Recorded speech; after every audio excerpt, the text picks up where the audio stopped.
Bismillahirrahmanirrahim. Assalamualaikum warahmatullahi wabarakatuh. Alhamdulillah, innal hamdalillahi nahmaduhu wa nasta'inuhu wa nastaghfiruh wa na'udzu billahi min shururi anfusina wa min sayyiati a'malina may yahdihillahu fala mudhillalah wa may yudlil fala hadiyalah. Amma ba'du. Hadirin jamaah Masjid Agung Sunda Kelapa yang sama-sama dimuliakan Allah Subhanahu wa taala. Alhamdulillah, pada malam hari ini kita kembali berjumpa dalam rangka mengikuti kegiatan rutin kita setelah sama-sama tadi kita melaksanakan salat maghrib berjamaah, dan insya Allah kita akan melanjutkan ke dalam pengajian rutin kita, yaitu pengajian ba'da maghrib Masjid Agung Sunda Kelapa. Semoga seluruh rangkaian ibadah kita hari ini, baik yang sudah kita lakukan maupun yang akan kita lakukan, diterima oleh Allah Subhanahu wa taala. Amin ya rabbal alamin. Jamaah yang dimuliakan Allah, pada malam hari ini seperti biasa kajian kita pada malam hari ini yaitu kajian umum yang insyaallah akan diisi dan disampaikan oleh guru kita Al-Mukarram Syekh Ali Saleh Ali Jabir.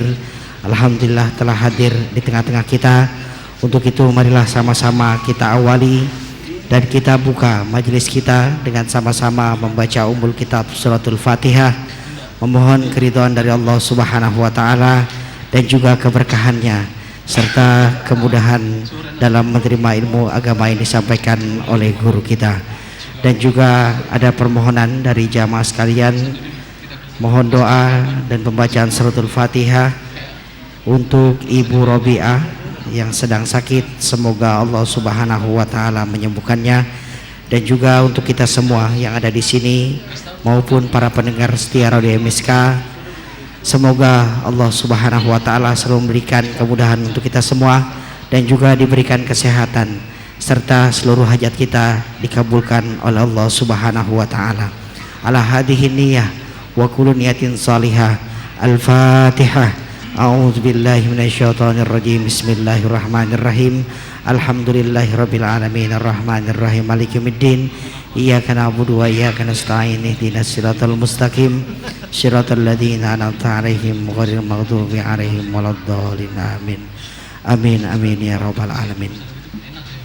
Hadirin bapak-bapak, ibu-ibu serta para pendengar setia Radio MSK, dan selanjutnya marilah sama-sama kita akan kembali melanjutkan dan mendengarkan kajian kita pada malam hari ini, kajian umum yang akan disampaikan oleh Al-Mukarram Syekh Ali Saleh Ali Jabir. Kepadanya dengan segala hormat disilahkan.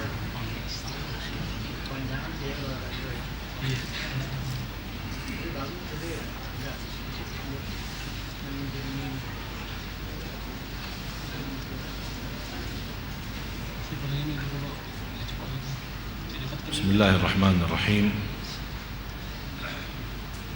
Assalamualaikum warahmatullahi wabarakatuh.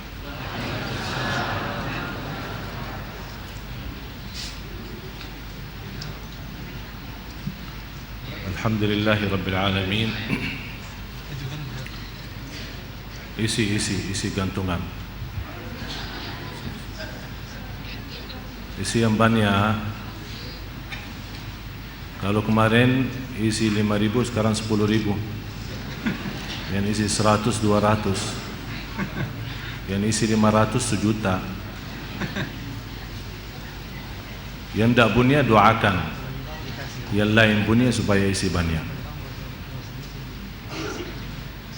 Alhamdulillahi rabbil alamin. Wa asyhadu an la ilaha illallah wahdahu la syarika lah, waliyus salihin. وأشهد أن سيدنا ونبينا محمدا عبد الله ورسوله الصادق الأمين. اللهم صل وسلم وبارك على سيدنا محمد. اللهم صل وسلم وبارك على سيدنا محمد وعلى آله وصحبه ومن تبعهم بإحسان إلى يوم الدين.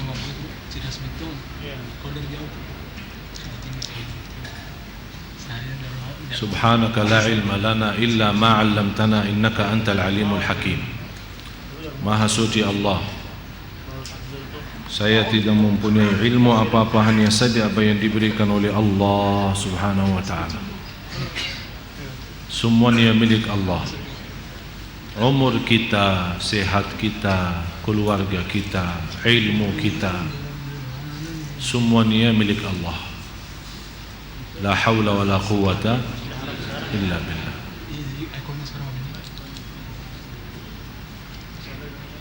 Jangan sekali-kali ada di antara kita yang merasa diri lebih baik daripada yang lain. Jangan sekali-kali di antara kita yang merasa diri lebih berilmu daripada yang lain. Jangan sekali-kali kita merasa diri di sisi Allah lebih baik daripada yang lain. Bisa seorang tukang sampah di jalan, sabuk jalan, tidak ada yang pernah diperhatikan, tidak dinilai sama manusia. Banyak lewatin melihat seorang tua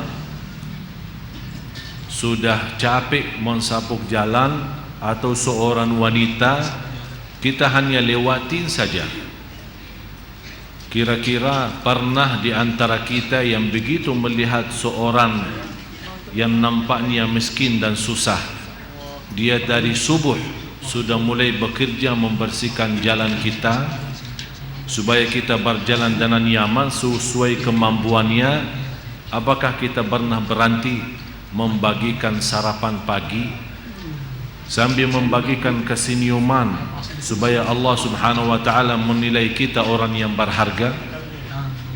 Kalau Bapak Ibu ingin dihargai Allah, hargailah orang yang tidak dihargai oleh manusia. Hargailah orang yang tidak pernah diperhatiin oleh manusia.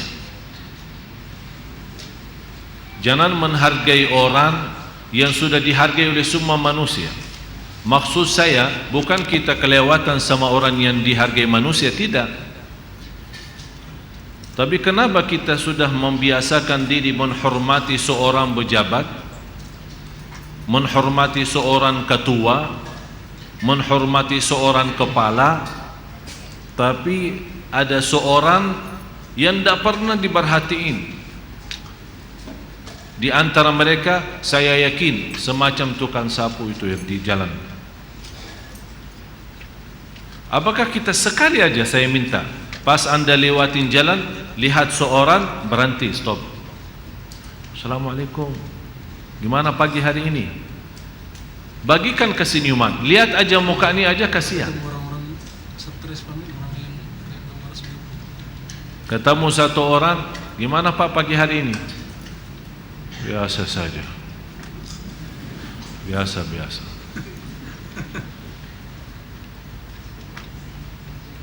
Saya langsung kasih bungkus makanan buat sarapan pagi, dia kaget. Dia bilang saya lebih 18 tahun bersihin jalan di Jakarta, tidak pernah ada orang berhenti untuk salaman sama saya, apalagi mau kasih makanan. Subhanallah.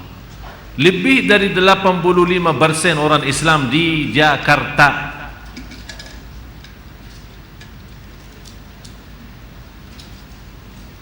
Orang Islam yang bagaimana?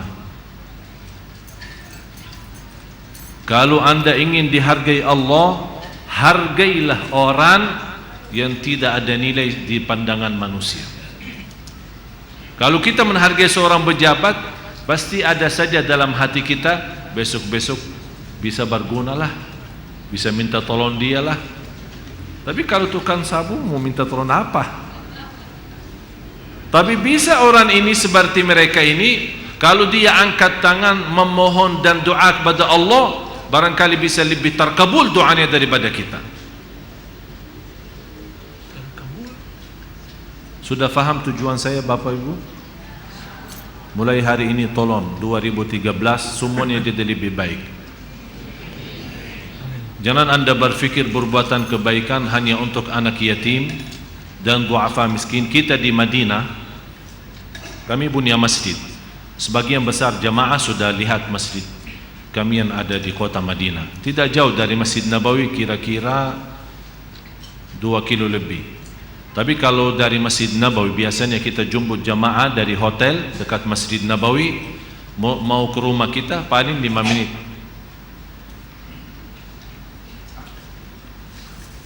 Kita di masjid kami di kota Madinah setiap tahun mengadakan buka puasa, dan termasuk salah satu masjid di kota Madinah selain Masjid Nabawi yang buka puasa di masjid itu untuk setiap acara puasa.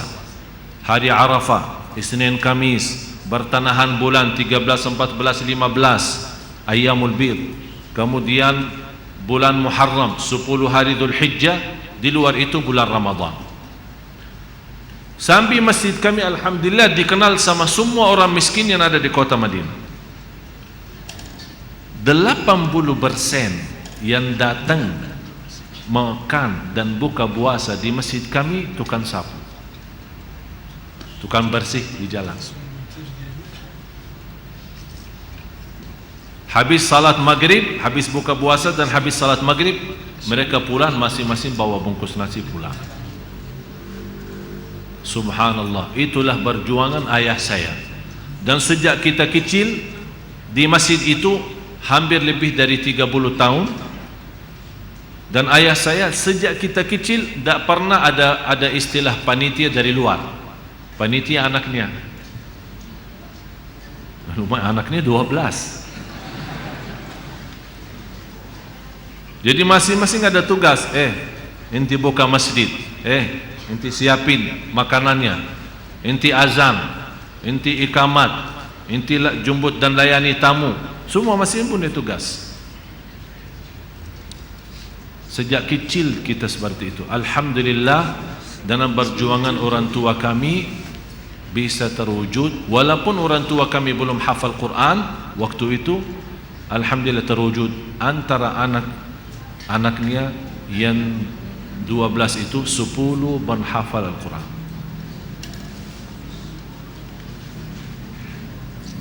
Ayah saya pun kalau ditanya siapa gurunya, ya anaknya. Sekarang jadi hafal Quran, ya anaknya gurunya. Ibu saya yang buta huruf, sudah umurnya melebihi, sebelum dia mulai belajar melebihi 45. Masya Allah, dalam 3 tahun hafal 30 juz. Mulai dari nol. Sampai kemarin dia telefon saya waktu saya masih di sini belum sempat pulang. Dia menyampaikan kepada saya, alhamdulillah dapat juara 1 di sekolah Madinah ibu-ibu hafal Quran. Jadi saya sekarang tugaskan ibu datang untuk mengajar ibu-ibu di sini. Doakan supaya dia sehat, bisa insyaallah datang di sini, bisa membantu. Jadi mohon maaf dan mohon perhatian Bapak Ibu, 2013 saya harap semuanya punya amal salih yang lebih daripada biasa. Tukang sapu perhatian, tukang parkir perhatiin. Daripada kita memberikan makanan atau uang untuk anak yatim miskin sekali-kali, sebulan sekali, ayo milih mana anak yatim tetangga kita, ayo saya mau ajak jalan-jalan sama anak saya. Bawa mereka jalan-jalan. Jangan hanya menjadikan mereka tukang minta. Jadi sudah otomatis sebagai tetangga kita kasih, dia hanya jadi menerima. Kasih suatu kebanggaan, merasa dia bangga sebagai anak kita, kita bawa dia sebagai anak yatim, ayo kita mau jalan-jalan ke Ancol. Apa ruginya kalau tambah 1 orang daripada anak kita? Berapa anak kita? 2 orang, udah jadi 3 sama anak yatim. Sungguh Allah berkahi kita, berkahi. Biarpun kita berhiburan, berjalan-jalan, senang-senang, Allah berkahi. Mau ke mall, belanja buat anak kita, apalagi pas liburan atau hari raya, bawa 1 orang, 2 orang miskin. Daripada kita berikan, kita bawa mereka masuk ke mall, biar dia milih sesukaan dia. Jangan bawakan ke mall mahal, nanti barang yang mahal. Ya semampu kita lah, ya ke Tanah Abang lah gitu. Ya sesuai kemampuan. Kalau kita orang mampu kaya raya, bawakan ke Mall HI di sana, tak apa-apa. Ya, Sogo apa silakan bawa. Hampir semua mall di Jakarta sudah saya masuk. Hampir semua mall di Jakarta sudah saya masuk itu mall. Mau dari yang bagian utara, barat, selatan, semua. Tapi saya tidak pernah belanja. Saya ada dua alasan masuk mall. Pertama, saya ingin semua mall yang tidak disukai Allah, karena tempat yang paling dibenci Allah adalah mall dan pasar, dan tempat yang paling dicintai Allah adalah masjid. Tapi tempat yang dibenci oleh Allah, saya tetap dan sengaja datangi untuk membesarkan nama Allah di situ lewat doa mall. Dan harapan saya, ya Allah, mudah-mudahan doa saya ini, mall ini nanti di hari kiamat jadi saksi. Jadi ada lokasi di sana yang akan menjadi, jadi saya mencari banyak saksi. Sebagaimana firman Allah, yauma idzin tuhadditsu akhbaraha. Bumi akan berbicara di hadapan Allah apa yang kita lakukan, baik maupun buruk. Bi anna rabbaka auha lah. Yang kedua, saya salat di musalla mana saja, di mall saya salat di situ, supaya ada satu tempat, walaupun tempat itu tidak disuka oleh Allah, tapi saya mencari saksi di sana, biar nanti hari kiamat ada sebagian dari bumi musalla di mall itu menjadi saksi baik di hadapan Allah SWT. Itu tujuan. Oleh karena itu, Bapak Ibu, mulai sekarang sama-sama mencari amal dan mengisi tabungan kita. Seperti ini, sederhana-sederhana, tapi manfaatnya luar biasa nanti di hadapan Allah SWT. Itu yang kita harapkan. Karena kita tidak tahu Bapak Ibu, mana di antara amal saleh yang Allah sembunyikan di dalamnya ridha Allah. Contoh, sekarang Bapak Ibu suka datang majelis ta'lim, mudah-mudahan diterima Allah. Ada yang suka masjid, ada yang suka istiqamah majelis ta'lim dan rutin, ada yang suka bersedekah, ada yang suka puasa, ada yang suka silaturrahim, ada yang suka semuanya dia lakukan. Maksud saya, berbanyak amal saleh yang sederhana, apapun sesuai kemampuan kita, karena kita tidak tahu di antara banyak amal saleh yang mana kira-kira yang di dalamnya tersembunyi ridha Allah. Belum tentu ridha Allah di masjid, belum tentu di majlis ta'lim, belum tentu dalam belajar, tapi bisa menjadi ridha Allah tersembunyi dalam memberikan perhatian kepada tukang sapu, bisa membawa anak yatim belanjain untuk dia sesukaan dia, atau ajak dia makan malam bersama keluarga kita. Inilah seperti ini yang barangkali di dalamnya tersembunyi ridha Allah. Kalau sudah kita ketemu, walaupun kita tidak tahu di mana ridha Allah itu, tapi kalau kita ketemu, Bapak Ibu, Anda akan bahagia sisa umur hidup kita, akan bahagia sisa umur hidup kita.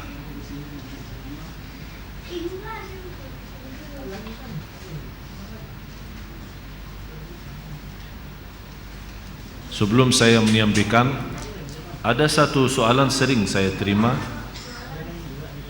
lewat SMS, BB, lewat telepon. Masalahnya, sering saya menerima laporan dari jamaah, terutama ibu-ibu, termasuk juga dari wanita yang belum jodoh, ya, belum berjodoh. Masalahnya apa? Merasa tidak tenang. Di rumahnya selalu merasa ada sesuatu berantakan, selalu ada masalah. Sama suaminya ada masalah, sama orang tuanya ada masalah, sama anaknya ada masalah, sama tetangga pun ada masalah. Dan dia berusaha semaksimal mungkin menjaga diri dan melindungi dari bermacam masalah, tapi tetap ada saja.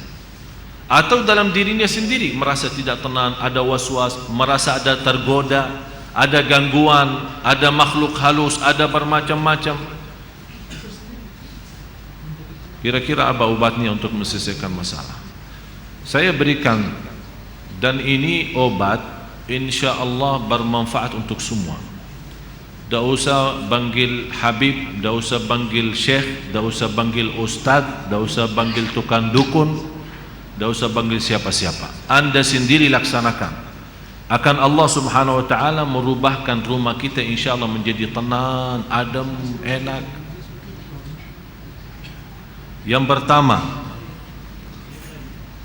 bawakan air dan isi dalam air itu garam. Air itu dicampurin dengan garam dan dibacakan dalam air itu Al-Fatihah 7 kali. Ayat 5 ayat pertama suratul Baqarah.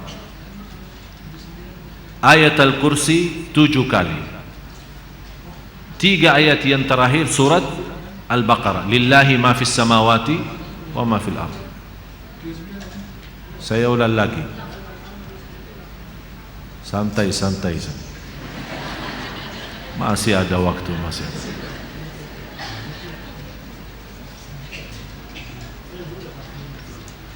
Air isi dengan garam dan dibacakan dalam air Al-Fatihah 7 kali. Yang kedua 5 ayat pertama 1 kali dari Alif Lam Mim sampai wa ulaika hum al-muflihun, 5 ayat. Yang ketiga 7 kali ayat Al-Kursi. Yang keempat 3 ayat yang terakhir suratul Baqarah. Lillahi ma fis samawati wa ma fil ardh wa in tubdu ma fi anfusikum sampai selesai.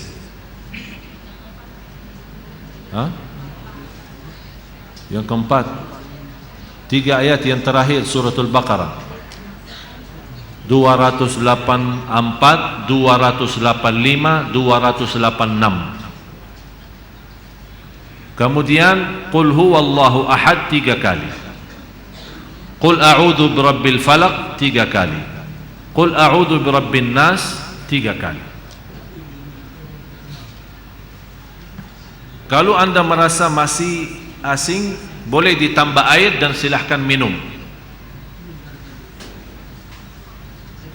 Bisa diminum. Kalau anda merasa terlalu asing, belum kuat karena garamnya terlalu banyak, boleh ditambahin air.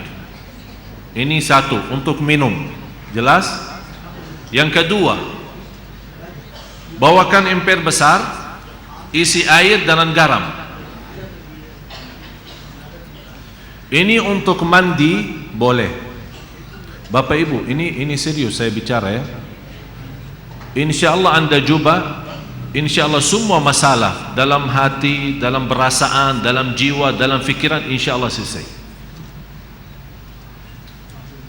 Emper besar, isi air dan campur dengan garam. Bisa bagi mandi. Ayat yang dibaca sesuai ayat yang saya sudah kasih tadi. Boleh. Bagaimana cara bacaannya? Bacaannya habis anda baca tiup dalam, bukan meludah ya, tiup saja.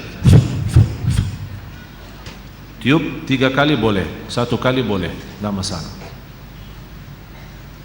Yang ketiga berarti yang pertama minum, yang kedua mandi, yang ketiga ember besar isi air dengan garam. Dan kalau biasa suka bersihin rumah kan, lap-lap, suka lap-lap kan?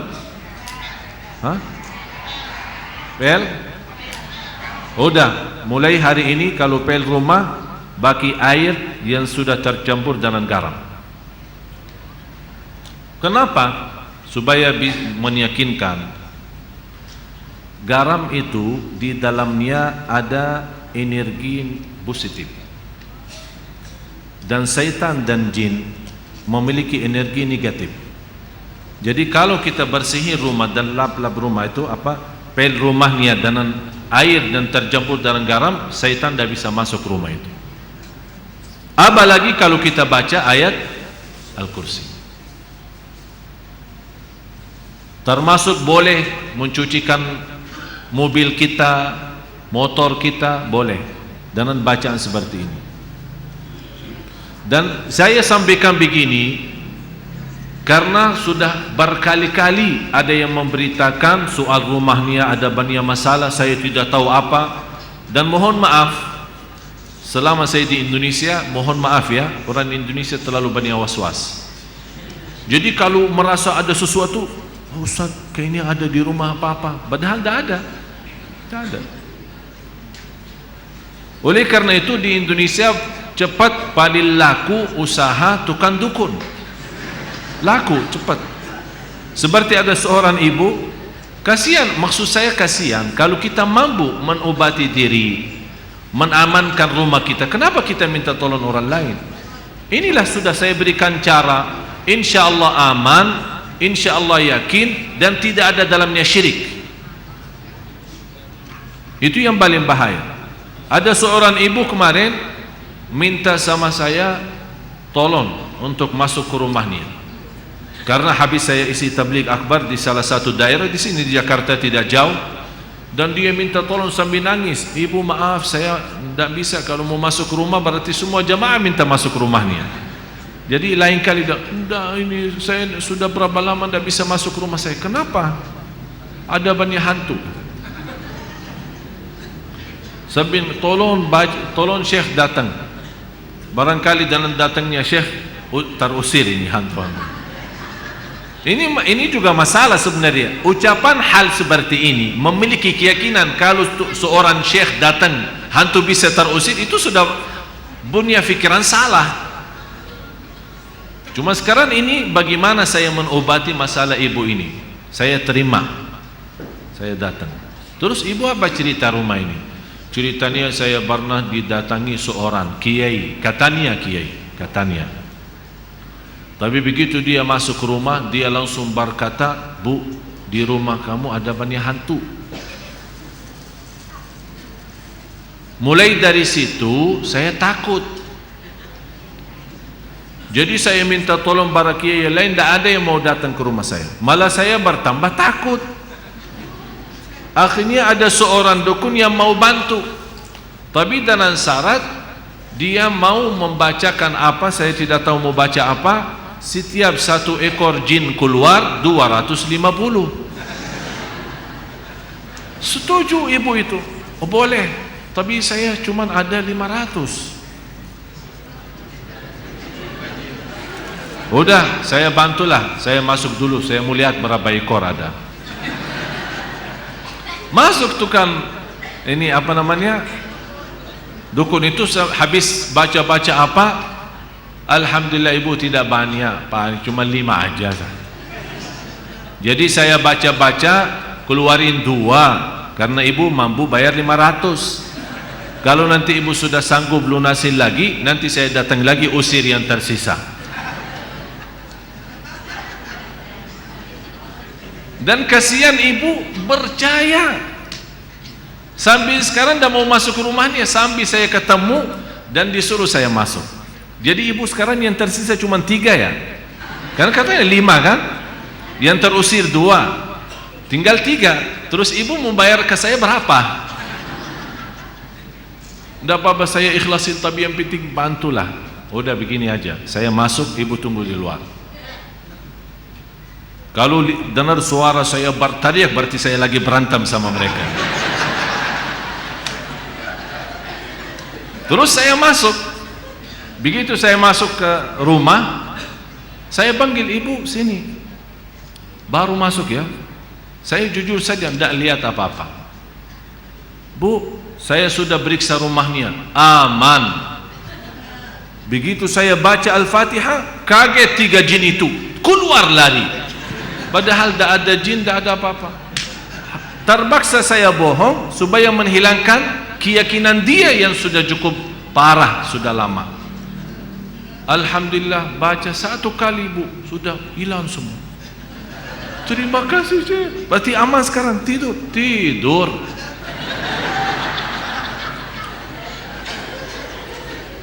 Dan saya kasih obat itu.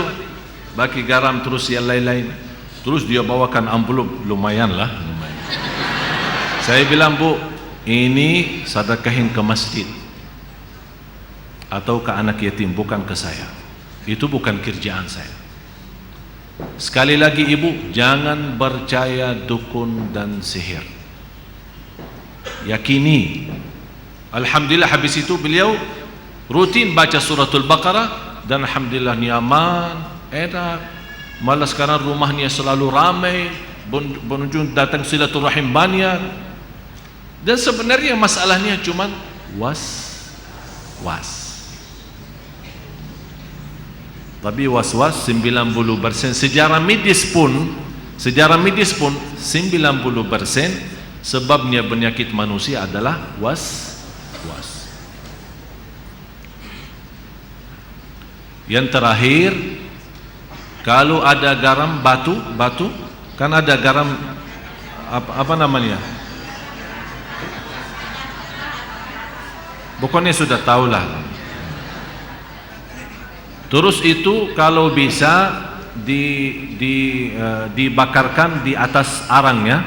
Kalau ada arang, ya, ditaruhkan garam itu, kemudian dicampur dengan habbatus sauda.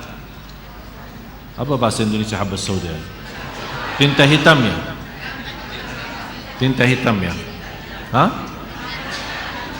Udah habbatus sauda, semua sudah faham.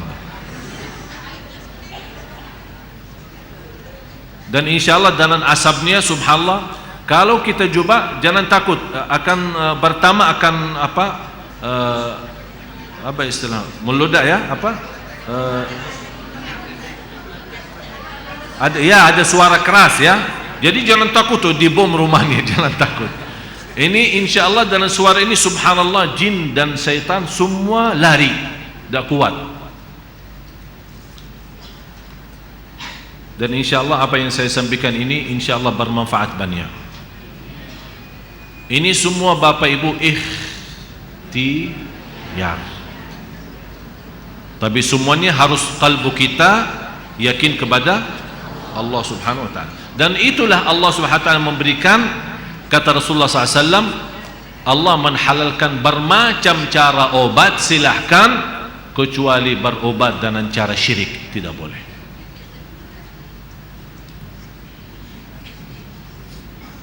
Mudah-mudahan Bapak Ibu berkenan mulai malam ini atau besok pagi, kalau lagi mau bersihin rumah, minta sama pembantunya, ya, rumahnya itu baki air sama garam. InsyaAllah dijauhkan oleh Allah SWT dari godaan, dari penyakit, dari bahaya waswas, dari jiwa tidak tenang. InsyaAllah semua bisa diatasi dengan izin Allah Subhanahu wa Ta'ala. Selanjutnya, ciri-ciri hari kiamat.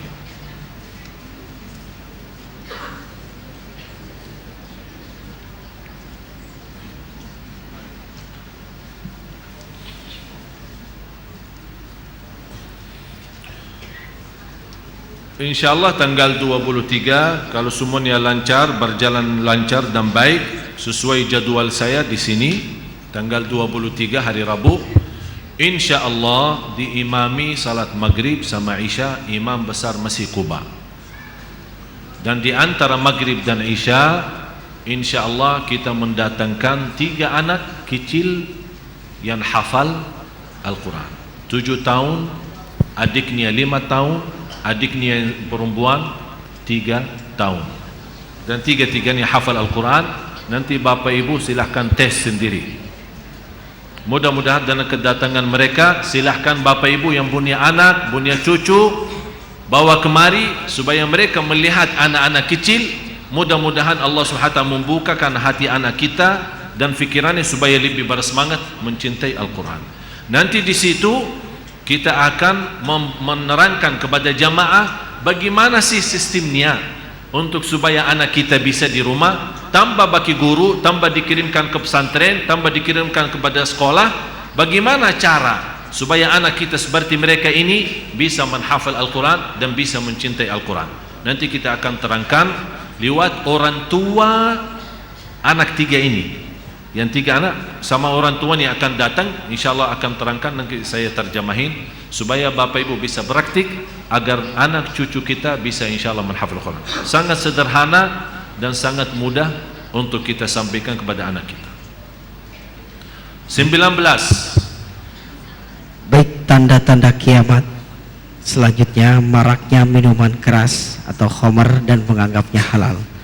Dari Anas bin Malik radhiyallahu anhu bertutur, aku mendengar Rasulullah sallallahu alaihi wasallam bersabda, di antara tanda-tanda kiamat, dan beliau sallallahu alaihi wasallam menyebutkan di antaranya maraknya minuman khamar. Hadis riwayat Imam Muslim.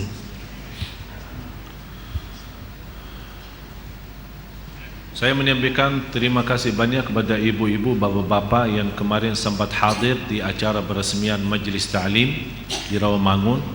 Saya maklum banyak tidak sempat hadir karena cukup lama i'tikaf di sini, kemudian teruskan dalam ceramah-ceramah kuliah duha, jadi sudah jam 9 teng sudah tidak bisa, ya. Malah ada sebagian besar dari jamaah Sunda Kelapa pulang dari sini langsung ke Rawamangun, jam 9 kami jemput, kami terima, dan mereka tidur di sana di Majlis Ta'lim sampai siang. Habis itu kita mulai jam 1. Datang Bapak Aksa Mahmud, datang Bapak Haji Ismail, wakil ketua di sini, datang banyak tamu-tamu.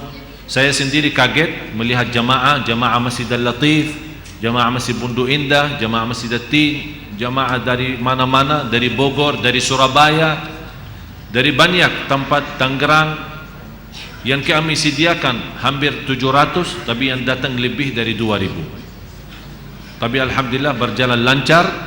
Sebelum acara hujan, pas acara berhenti hujan, sesudah acara hujan lagi.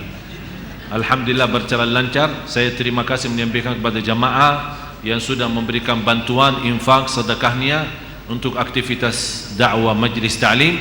InsyaAllah Majlis Ta'lim ke depan akan memiliki banyak program yang saya sudah jelaskan ke Bapak Aksa Mahmud, kemudian kepada jamaah yang memberduli dakwah kami. InsyaAllah ke depan Anda akan lihat 5 tahun ke depan Jakarta akan jauh lebih baik dan berbeda dari keadaan sekarang. Di antaranya perjuangan Majlis Ta'lim kami bukan hanya sejarah ilmah, belajar ilmu, bukan hanya untuk Quran, bukan hanya untuk bahasa Arab, tapi juga ada aktivitas sosial dan aktivitas untuk masyarakat.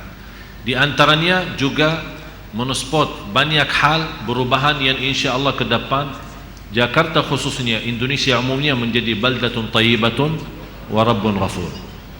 Di antara yang saya berjuangkan khamar, bukan berjuangkan sebarkan khamar, tapi bagaimana cara negara ini diselamatkan oleh Allah dari ummul khaba'ith, kepala kerusakan yang menyebabkan banyak kemurkaan Allah adalah khamar. Dan hal ini mohon harus Bapak Ibu memahami, salah satu ciri hari kiamat bukan hanya sekarang minuman khamar, malah sekarang di mana-mana tersebar. Setahu saya 2 negara saja sejarah pemerintahan yang melawan khamar dan tidak mengizinkan jualan khamar di negeri tersebut: Arab Saudi sama negara Brunei. Saya sudah ke Brunei hampir 19 kali. Kalau Arab Saudi wajar kalau tidak ada khamar karena tanah suci di sana, malah hukumannya sangat kejam di sana. Orang minum khamar bisa dihukum, bisa dicambuk, bisa masuk penjara. Orang yang jual khamar itu bisa lebih parah lagi hukumannya. Tapi tetap ada juga manusia yang tidak punya iman memperjuangkan supaya menghancurkan tanah suci itu supaya masuk khamar di situ. Tapi subhanallah, setiap tidak lama mereka punya pabrik. Ternyata ada baru kemarin di kota Makkah, kira-kira dari Masjidil Haram mungkin 20 kilo dari Masjidil Haram dipertemukan satu pabrik khamar yang dibuat oleh macam-macam orang dari luar negeri, bukan orang-orang asli sana tapi orang asing, barangkali bekas jamaah haji atau apa dari Afrika dan campuran dari Bangladesh, dari India apa.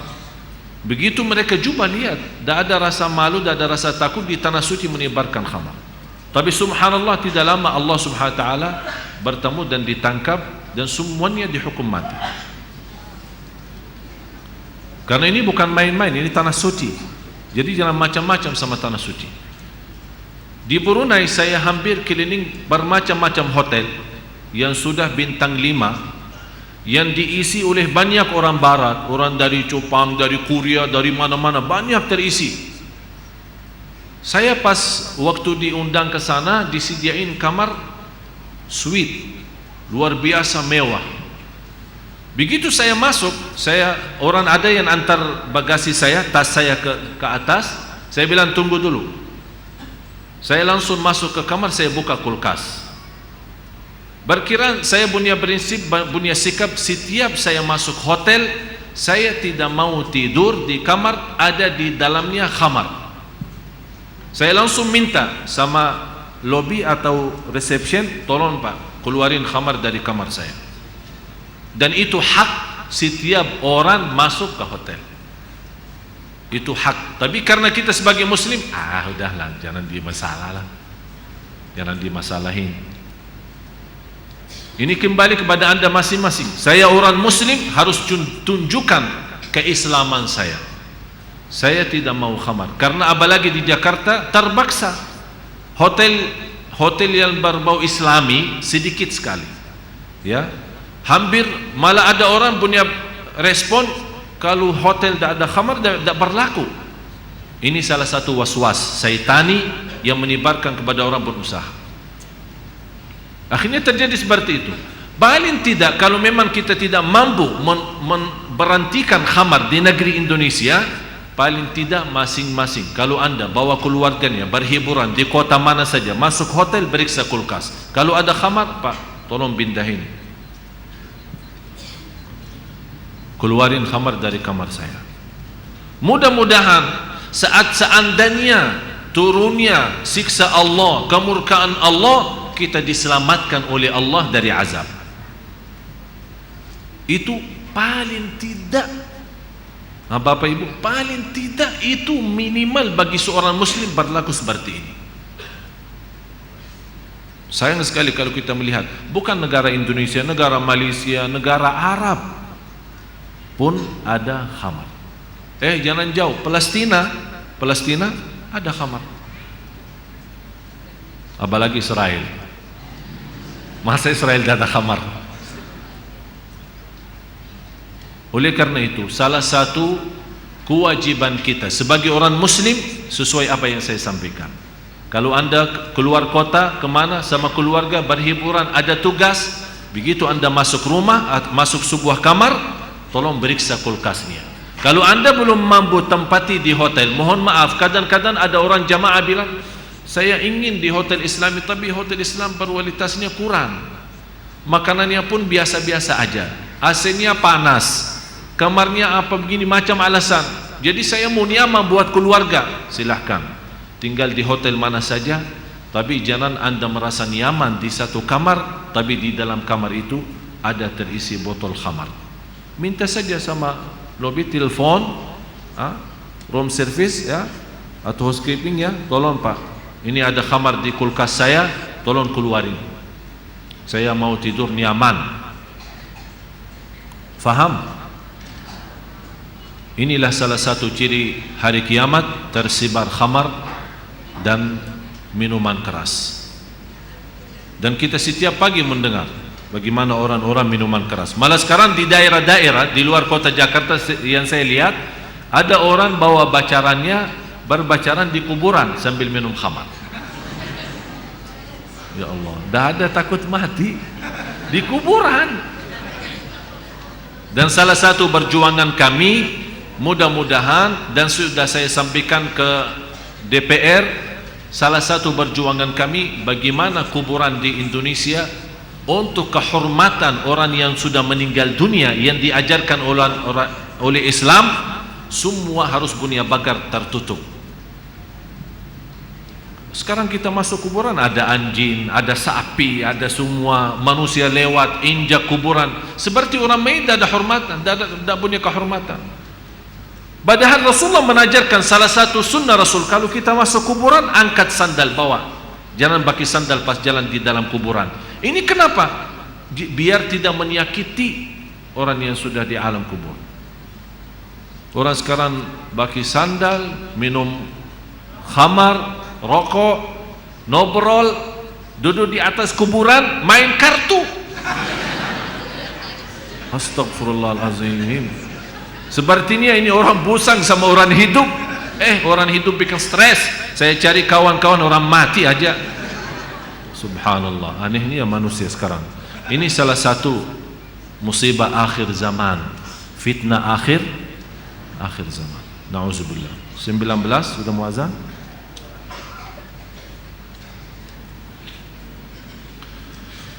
20.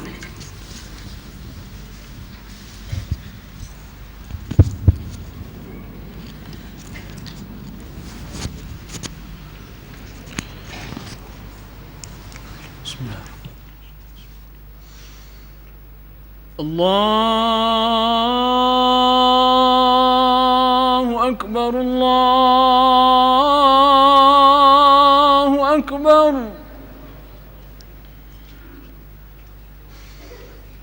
Allahu Akbar, Allahu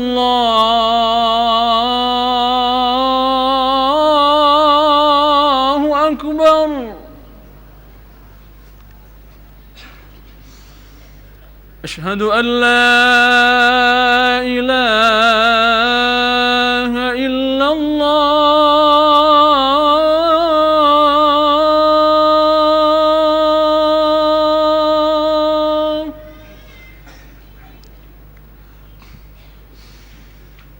أشهد أن لا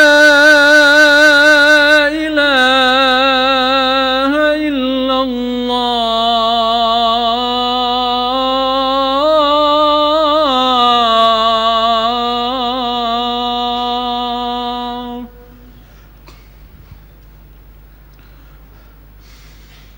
أشهد أن محمدًا رسول الله.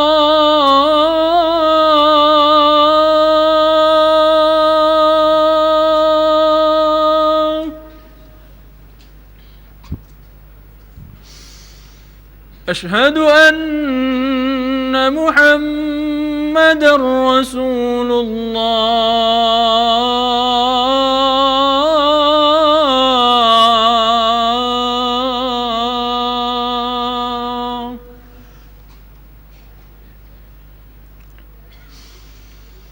حي على الصلاة.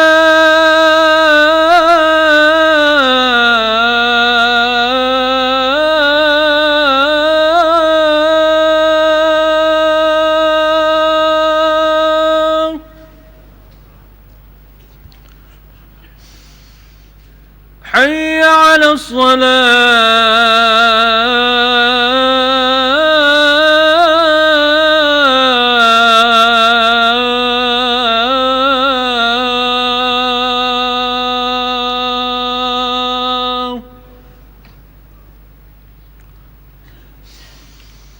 حي على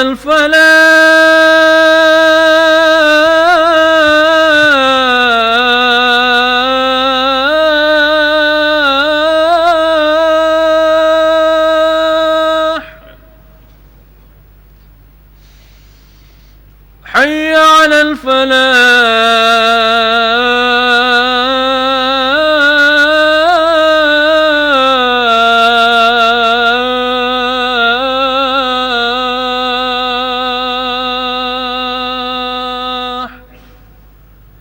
الله أكبر، الله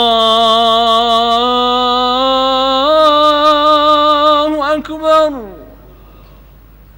لا إله إلا الله.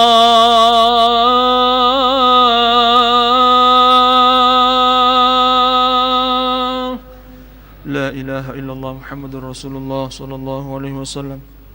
اللهم رب هذه الدعوة التامة والصلاة القائمة آت سيدنا محمدا الوسيلة والفضيلة والشرف والدرجة العالية الرفيعة وبعث مقاما محمودا الذي وعدته إنك لا تخلف الميعاد.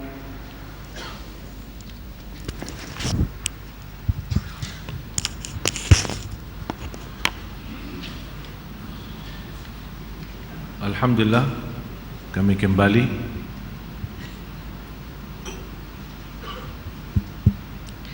dan tanda-tanda kiamat selanjutnya berlomba-lomba menghiasi masjid dan berbangga-bangga dengannya. Ibnu Abbas radhiyallahu anhu berkata, sungguh kamu akan menghiasinya, yaitu masjid-masjidmu sebagaimana bangsa Yahudi dan Nasrani menghias tempat-tempat ibadah mereka. Hadis riwayat Imam Bukhari secara mu'allaq. Menghiasi masjid, berlomba-lomba menghiasi masjid sebagaimana orang Yahudi dan Nasara menghiasi tempat ibadah.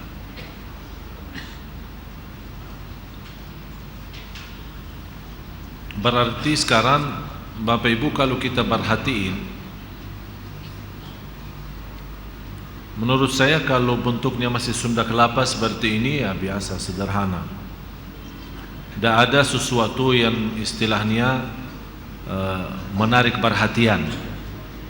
Kalau kita lagi salat, tidak ada yang membuat pandangan mata kita fokus melihat hiasan-hiasan yang menarik. Sekarang ada banyak masjid, begitu kita masuk malah sudah kita mengagungkan masjid ini dengan hiasan bermacam-macam, bentuk macam warna, termasuk Masjid Nabawi. Bapak Ibu, kalau kita bandingkan Masjidil Haram sama Masjid Nabawi, jauh lebih mewah Masjid Madinah, Masjid Nabawi. Dan ulama kami tidak setuju, untuk menghabiskan biaya yang cukup besar untuk menghiasi masjid, lebih baik diinfakkan kepada negara yang miskin dan susah. Tapi itulah hukum kerajaan, dan ulama sendiri tidak menerima. Karena ini hal itu adalah kebiasaan orang Yahudi dan Nasara menghiasi tempat ibadah mereka masing-masing. Tapi ternyata karena ini akhir zaman dan fitnah akhir zaman, musibah akhir zaman, banyak umat Islam mengikuti cara orang Nasara dan Yahudi. Di antaranya adalah berlomba-lomba menghiasi masjid. Seolah-olah orang yang membangun masjid, ini masjid lu, ini masjid saya begini indah dan mewah. Bikin kubah yang macam apa, menghabiskan biaya cukup besar. Padahal inti daripada bangun masjid, innama ya'muru masajidallahi man amana billahi wal yaumil akhir. Inti daripada bangun masjid adalah memakmurkan masjid, bukan menghiasi masjid. Tapi karena terjadi hal itu, walaupun hal ini tidak diridhai Allah, tapi karena ini menjadi salah satu tanda dan ciri hari kiamat. Semakin lama semakin terlihat lebih banyak lagi. Berarti Bapak Ibu, ini tanda membuat kita harus lebih takut. Kenapa? Karena hari kiamat semakin dekat. Kalau lihat gambaran Masjid Nabawi, sederhana. Saya ada kopinya. Ada orang kok bisa dikopi Masjid Nabi. Bagaimana Masjid Nabawi zaman Nabi sallallahu alaihi wasallam, zaman Rasulullah. Saya mengambil dari jumlah sejarah, buku-buku sirah Rasul, bagaimana bentuk bangunan, tiang-tiang, tembok-temboknya, pintu-pintunya. Akhirnya saya buat animasinya macam film, ya, membentukkan masjid zaman Rasul. Sederhana biasa. Atapnya pun dari daunnya pohon kurma. Jadi kalau turun hujan ya masuk. Saya tidak minta sekarang jadi bangun masjid seperti itu, kan beda zaman. Dulu dah ada macam semen, keramik.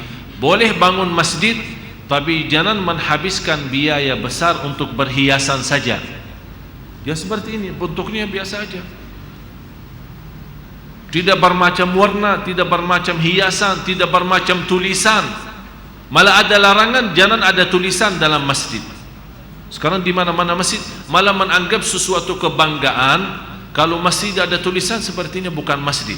Jadi akhirnya ditulis ayat-ayat apa-apa. Niat mereka niat baik, saya yakin niat mereka baik, tapi mereka belum tahu hukumnya. Kalau kita berbicara sama mereka, akhirnya dijadikan masalah dan berdapatan. Akhir-akhirnya ujung-ujungnya ini kalau Masjid Nabawi sama. Udah, saya diam aja, mau bilang apa? Kalau dia menjadikan hukum, kerujukan menjadi hukum dan contoh adalah Masjid Nabawi, berarti salah kita. Yang kita tahu hukum Islam bukan dirujukkan kepada masjid atau kepada ustaz atau kepada siapapun, tapi hukum Islam kembalikan kepada Quran dan Sunnah. Kalau menurut Quran dan Sunnah boleh, boleh. Kalau tidak boleh, ya tidak boleh. Biarpun seorang ulama besar berkata boleh, tapi kalau Allah dan Rasulnya berkata tidak boleh, tidak boleh. Selesai. Itu yang namanya sami'na wa ata'na. Malah saya pernah bertemu sama seorang, saya nasihatin. Habis saya nasihatin, saya menyampaikan begini-begini, ini tidak boleh. Jadi baiknya begini, Allah berfirman begini, Rasulullah bersabda begini. Saya jelasin dengan ayat Quran, hadis Rasulullah. Tahu apa yang dia jawab? Oh, kata kiai saya. Saya bilang qala Allah, qala Rasulullah. Kamu masih sebut kata kiai saya? Langsung saya angkat tangan. Kalau sudah memiliki fanatik seperti ini, kata kiai lebih utama daripada qala Allah qala Rasulullah, angkat tangan. Tidak bisa. Ini menjadi salah satu masalah besar. 21 yang terakhir. 21 berlomba-lomba meninggikan bangunan. Dalam riwayat Muslim, dan bahwa engkau akan menyaksikan orang yang bertelanjang kaki dan badan, lagi miskin yang mengembala domba, berlomba-lomba meninggikan bangunan. Ini sejarah umum untuk seluruh dunia, dan juga di dalamnya ada sejarah khusus yang dimaksud negeri Arab. Jadi sejarah umum untuk seluruh dunia. Memang kita sekarang melihat seluruh dunia berlomba-lomba memiliki negara, memiliki bangunan yang tertinggi. Rusia, China, Jepang, Amerika, terus sampai sekarang jam yang tertinggi sedunia Makkah. Dan terakhir menara atau bangunan yang tertinggi di Abu Dhabi, kan, yang baru diselesaikan, Dubai. Sekarang ada rencana di kota Jeddah. Tahu kota Jeddah? Biasanya kalau kita umrah pulang dari Jeddah, kan, nanti sebentar lagi ada bangunan jauh lebih tinggi daripada yang di Abu Dhabi itu, jauh lebih tinggi lagi. Jadi ini subhanallah, saya tidak kaget kalau melihat seperti ini, karena Rasulullah persis menceritakan apa yang akan terjadi, seolah-olah Rasul ada bersama kita. Padahal salah satu wasiat Raja Arab Saudi, salah satu wasiat, namanya ada Raja Faisal, ada Raja Khalid, menwasiatkan kepada keluarganya selama masih berdiri negeri ini, jangan sekali-kali ada bangunan lebih tinggi daripada manarah masjid.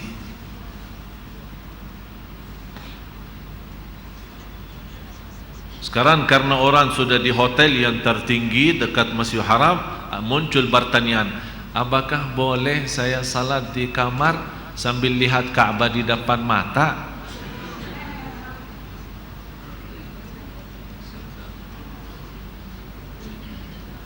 Seperti ada seorang bertanya sama ulama di Makkah. Ulama itu tua.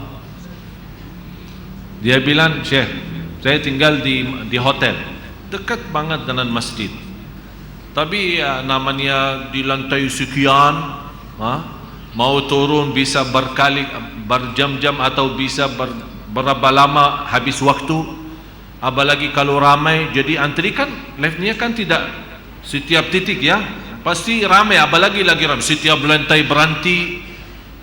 Jadi daripada terbuang waktu, malah saya bisa masbuk, kehilangan satu rakaat. Masbuk artinya kehilangan satu rakaat atau dua rakaat.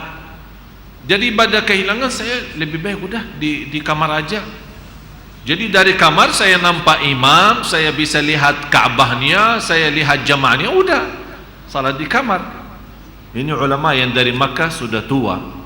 Dia marah dengan orang bertanya seperti ini.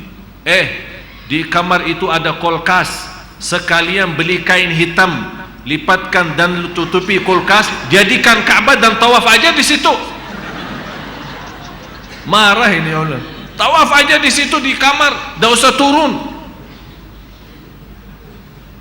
Saking sudah malasnya orang. Itulah akibatnya bangunan tinggi. Ternyata ada manfaat dari wasiat salah satu raja, jangan bangunan lebih tinggi daripada menara. Belum lagi Madinah, belum sudah. Dan ini salah satu lucunya cerita ini. Mohon ini dan bahwa engkau akan menyaksikan orang yang bertelanjang kaki dan badan, lagi miskin, yang mengembala domba, berlomba-lomba meninggikan bangunan. Orang miskin yang dimaksud di sini, yang pelihara kambing, unta, apalagi orang Badui yang biasanya mereka berjalan kaki, tak pernah punya sandal, di padang pasir, sekarang punya harta triliunan.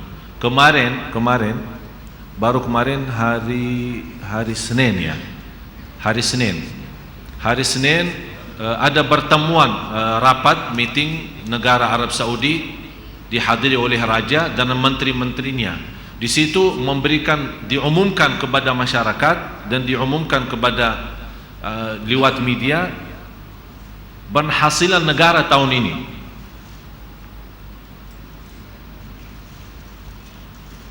Termasuk penghasilan yang terbesar sepanjang sejarah Arab Saudi.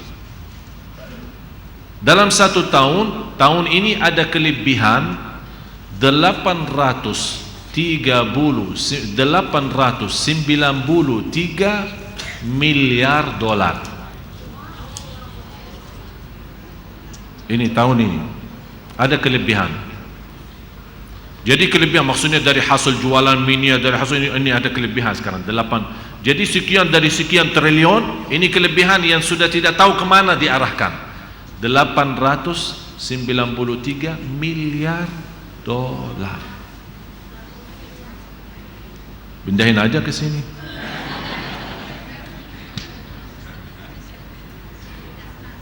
Tapi subhanallah, salah satu ulama Mesir, almarhum Syekh Abdul Hamid Kishk, dia pernah berkata, subhanallah, Allah Maha Kuasa menjadikan orang Badui dari naik ibil, tahu ibil? Unta. Kan dalam Al-Quran, afala yanzuruna ilal ibili kaifa khuliqat. Ibil artinya unta. Ini ulama dari Mesir, Syekh Abdul Hamid Kishk, dia berkata, subhanallah, Allah Maha Kuasa menjadikan orang Badui dari naik ibil menjadi naik Opel. Opel kan? Opel mobil kan? Jadi dulu naik unta, sekarang naik mobil Jerman. Inilah salah satu ciri hari kiamat. Saya kenal banyak, subhanallah, hartanya miliaran, tapi pakaiannya, bicaraannya badui. Tahu badui di Padang Pasir. Malah ada di antara mereka yang Allah limpahkan rizki, dah mau ke kota, rumahnya di Padang Pasir, hartanya sudah berlimpah, subhanallah. Ini sudah Allah tunjukkan, dan masih ada banyak ciri yang insyaallah pertemuan yang akan datang kita akan bahas bermacam ciri bagaimana negeri Arab yang sekarang banyak berkata negeri Arab Padang Pasir, negeri Arab panas, negeri Arab susah tinggal di sana. Nanti ada satu masa, ada satu zaman negeri Arab ini yang akan menjadi negara wisata. Jadi tu orang-orang menuju ke negeri Arab bukan untuk umrah lagi, bukan untuk haji, tapi daerah mencari angin yang enak, sejuk, yang dingin, kemudian wisata yang hijau-hijauan. Jadi Bapak Ibu yang sudah berjalan dari Madinah ke Makkah maupun Makkah ke Madinah 450 kilo, kanan kiri semuanya pasir, gunung-gunung batu, tidak ada isinya. Ada satu saat kata Rasulullah akan menjadi semuanya hijau dan bersungai di mana-mana. Itu nanti. Ada yang mau tinggal di sana? Karena sekarang semakin bangunannya yang kita dulu Bapak Ibu, kelahiran saya di dalam Masjid Nabawi. Percaya enggak? Saya dilahirkan di dalam Masjid Nabawi yang sekarang. Di dalam Masjid Nabawi yang sekarang. Waktu itu rumah kita sangat dekat dengan di luar masjid.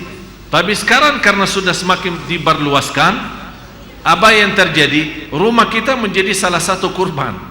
Jadi dihancurkan, dihanuskan, terus dimasukkan dalam masjid. Berarti saya lahir di dalam, betul enggak? Ya, dalam masjid. Alhamdulillah. Malah ada berita lagi, baru kemarin ada keputusan dari raja. Bapak Ibu yang sudah ke Masjid Nabawi cukup besar kan? Sekarang ada rencana mau berluaskan Masjid Nabawi 3 kali lipat daripada sekarang. Jadi hotel baru bangun, ini baru selesai bangunan hotel, belum terisi, belum aktif ya.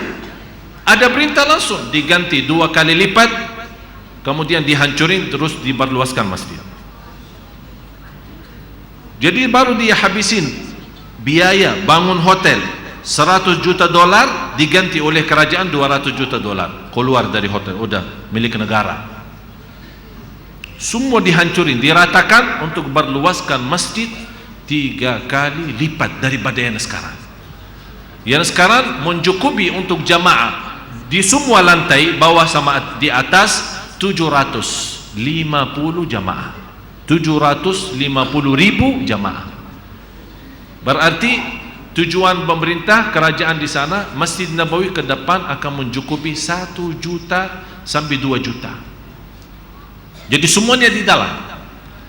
Kalau Masjidul Haram sedang diberluaskan, yang sekarang saat ini mencukupi jamaah 1.200.000, insyaallah tahun, kalau tidak haji ini, tahun yang akan datang mencukupi lebih dari 3.500.000 jamaah haji, semuanya salat di dalam masjid. Subhanallah. Tapi bersyukur, saya yakin Allah menambah kekayaan negara Arab Saudi karena perhatiannya ke Masjid Nabawi dan Masjidul Haram begitu luar biasa dahsyat. Pembiayaan yang diikhlaskan oleh kerajaan untuk Masjidul Nabawi, Masjidul Haram luar biasa, dan setiap tahun menambah. Walaupun perhiasan masjidnya dan mentinggikan bangunannya ciri-ciri hari kiamat. Mudah-mudahan apa yang saya sampaikan bermanfaat. Marilah kita tutupi majlis kita dengan doa. Bismillahirrahmanirrahim. Alhamdulillahi rabbil alamin. Allahumma salli ala sayyidina Muhammad wa ala ali sayyidina Muhammad. Ya Allah ya arhamar rahimin. Di zaman ini yang banyak fitnah dan banyak godaan, di zaman ini yang banyak musibah, di zaman ini akhirul zaman, yang banyak munculnya ciri-ciri hari kiamat. Kami mohon ya Allah, diselamatkan kami dunia akhirat. Kami mohon ya Allah, lindunilah kami dari segala macam musibah dan bala. Ya Allah, lindunilah kami dari macam-macam fitnah di akhir zaman ini, agar kami tetap Islam iman sampai akhir hayat. Ya Allah, jauhkanlah kami dari fitnah dunia, jauhkanlah kami dari fitnah ciri-ciri hari kiamat, agar kami tetap menjadi orang suci lahir batin, akhiri hayat kami dengan husnul khatimah. Ya Allah ya arhamar rahimin, jadikan majlis kami selama mempelajari ciri-ciri hari kiamat menjadi saksi baik bagi kami, menjadi bermanfaat bagi kami, birahmatika ya arhamar rahimin. Ya Allah, aku mohon untuk semua bapa ibu yang hadir di malam ini, tidak ada yang keluar dari masjid ini sampai Engkau menghapus segala dosanya, mempenuhi segala hajatnya, sucikan hatinya, jauhkan dari segala godaan dan bahaya, birahmatika ya arhamar rahimin. Ya Allah, hidupkanlah kami dalam keadaan iman, wafatkanlah kami dalam keadaan Islam, jadikanlah kami bersama orang salih hari kiamat.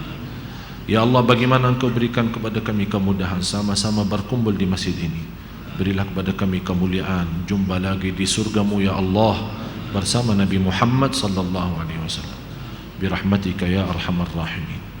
Rabbana ighfir lana wa liwalidina warhamhum kama rabbawna shighara. واغفر لجميع المسلمين والمسلمات والمؤمنين والمؤمنات الأحياء منهم والأموات إنك سميع قريب مجيب الدعوات ويا قاضي الحاجات. ربنا آتنا في الدنيا حسنة وفي الآخرة حسنة وقنا عذاب النار. وصلى الله على سيدنا ونبينا محمد وعلى آله وصحبه وسلم والحمد لله رب العالمين. Sebelum doa kafaratul majlis, saya ingatkan saja untuk pembacaan tadi, obat-obatan itu tadi dengan air sama garam, Al-Fatihah 7 kali, 5 ayat pertama suratul Baqarah, ayat Al-Kursi 7 kali, 3 ayat yang terakhir suratul Baqarah cukup 1 kali, Qul huwallahu ahad 3 kali, Qul a'udzu birabbil falaq 3 kali, Qul a'udzu birabbin nas 3 kali. Boleh air itu yang dicampur dengan garam, boleh bagi minum, boleh bagi mandi, dan boleh bagi untuk bersipel rumah-rumahnya. Mudah-mudahan insyaAllah berguna, bermanfaat. InsyaAllah ketemu lagi hari Jumat. Saya ditugaskan menjadi khatib, menjadi Jumat pertama. Yang berkenan hadir silahkan. InsyaAllah juga hari Ahad, minggu pertama setiap bulan, InsyaAllah kuliah duha. Dan di Masjid Al-Latif, tadi saya isi di sana tadi pagi, saya khususkan untuk jamaah Masjid Al-Latif, khususkan sirah Rasulullah dari lahir sampai wafat. Jadi di sini khusus untuk ciri-ciri hari kiamat di Masjid Al-Latif yang di Mall Pasar Raya, ya, Blok M, kami khususkan untuk sirah Rasulullah, sejarah Rasulullah dari lahir sampai wafat. Jadwalnya bisa minta info di sana. Ya, tapi dia tetap sama Sunda Kelapa. Jadi paginya di sana jam 10 pagi, hari Rabu jam 10 pagi, sorenya di sini jam habis maghrib. Ya, jadi dia Al-Latif sama Sunda Kelapa bersamaan, ya. Di Rawamangun insyaallah kita susunkan jadwalnya, karena sekarang ada tamu yang mau datang, Imam Kubas, kemudian 3 anak kecil itu, jadi kita sibuk untuk melayani mereka, ya. Dan saya khususkan, saya kemarin menerima berita ibu yang kita cintai, Ibu Zainab, sedang sakit. Mudah-mudahan Allah sembuhkan penyakitnya dan segera dikembalikan ke masjid kita ini supaya dia bergabung dengan aktivitas, disembuhkan lahir batin, diangkat derajatnya di sisi Allah Subhanahu wa taala, dan mudah-mudahan semua yang hadir yang sakit disembuhkan oleh Allah Subhanahu wa taala dan diterima segala amal ibadahnya. Akhirul kalam, subhanakallahumma wa bihamdik, ashhadu an la ilaha illa anta, astaghfiruka wa atubu ilaik. Wassalamu alaikum warahmatullahi wabarakatuh. Waalaikumsalam warahmatullahi wabarakatuh. Demikian jamaah yang dimuliakan Allah, kajian kita pada malam hari ini. Semoga apa yang sudah disampaikan oleh guru kita bermanfaat untuk kita semua. Dan selanjutnya sebagai penutup, mari sama-sama kita akhiri dan kita tutup majelis kita dengan sama-sama membaca Alhamdulillahirabbil alamin. Wassalamualaikum warahmatullahi wabarakatuh.